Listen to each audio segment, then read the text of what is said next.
to 5 dangerous things you should let your children do. I don't have children. I borrow my friends' children, so take all this advice with a grain of salt. I'm Gaber Tully. I'm a contract computer scientist by trade, but I'm the founder of something called the Tinkering School.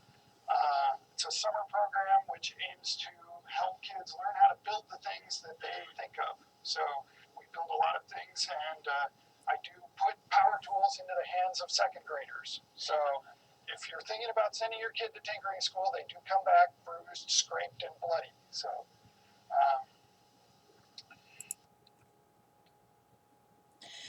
think one of the things he's going to talk about is letting them get dirty, letting them experiment and fail and fall and to interact and just be kids. I think he's going to talk about how society tends to shelter kids nowadays and not letting them get dirty and scraped and bloody and to try all these different things. I think he is going to discuss all 5 of them, and he might bring up some of his experiences from this tinkering camp. And he may maybe contrast with kids that aren't getting exposure to these environments right now and how it affects their learning and overall self-esteem. We live in a world that's subjected to ever more stringent child safety regulations. There doesn't seem to be any limit on how crazy child safety regulations can get. We put suffocation warnings on on every piece of plastic film manufactured in the United States or for sale with an item in the United States. We put warnings on coffee cups to tell us that the contents may be hot. And we seem to think that any item sharper than a golf ball is too sharp for children under the age of 10. So where does this trend stop? When we round every corner and eliminate every sharp object, every pokey bit in the world, then the first time that kids come in contact with anything sharp or not made out of round plastic, they'll hurt themselves with it. So as the boundaries of what we determine as the safety zone grow ever smaller, we cut off our children from valuable opportunities to learn how to interact with the world around them. And despite all of our best efforts and intentions, kids are always going to figure out how to do the most dangerous thing they can in whatever environment they can.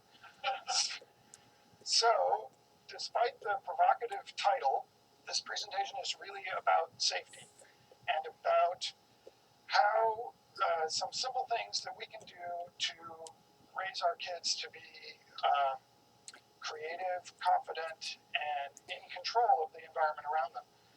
And what I now present to you is an excerpt from a book in progress. The book is called 50 Dangerous Things. This is 5 dangerous things. Thing number 1, play with fire. Learning to control one of the most elemental forces in nature is a pivotal moment in any child's personal history. Whether we remember it or not, it's the first time we really get control of one of these mysterious things. These mysteries are only revealed to those who get the opportunity to play with it. So, playing with fire, this is like one of the great things we ever discovered, fire. From playing with it, they learn some basic principles about fire, about intake, about combustion, about exhaust. These are the 3 working elements of fire that you have a good controlled fire. And you can think of the open pit fire as a laboratory. You don't know what they're going to learn from playing with it. Let them fool around with it on their own terms. And trust me, they're going to learn things that you can't get out of playing with Dora the Explorer toys. Number 2, own a pocket knife. Pocket knives are kind of drifting out of our cultural consciousness. What which I think is a terrible thing. Uh, your first pocket knife is like the first universal tool that you're given. You know, it's a spatula, it's a pry bar, it's a screwdriver, and it's a blade. Yeah, and it's a powerful and empowering tool. And in a lot of cultures, they give knives like as soon as they're toddlers. They have knives. These are Inuit children cutting whale blubber. I first saw this in a Canadian film board film when I was 10, and it left a lasting impression to see babies playing with knives. And it shows that kids can develop an extended sense of self through a tool at a very young age. You lay down a couple of very simple rules. Always cut away from your body. Keep the blade sharp. Never force it. And these are things kids can understand and practice with it. Yeah, they're going to cut themselves. I have some terrible scars in my legs from where I stabbed myself. But they're young. They heal fast. So, number 3, throw a spear. It turns out that our brains are actually wired for throwing things. And like muscles, if you don't use parts of your brain, they tend to atrophy over time. But when you exercise them, any given muscle adds strength to the whole system, and that applies to your brain too.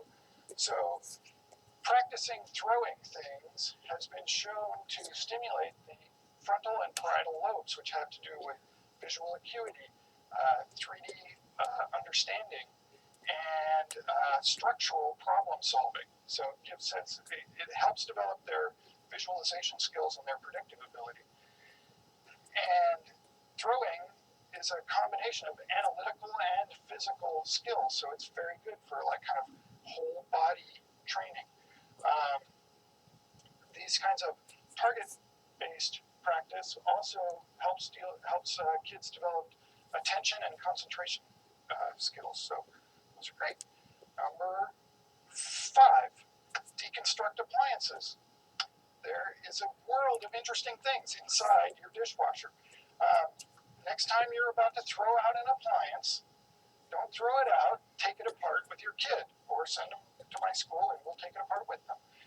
Even if you don't know what the parts are, puzzling out what they might be for is a really good practice for the kids to get sort of the sense that they can take things apart, and no matter how complex they are, they can understand parts of them. And that means that eventually they can understand all of them. It's a sense of knowability, that something is knowable.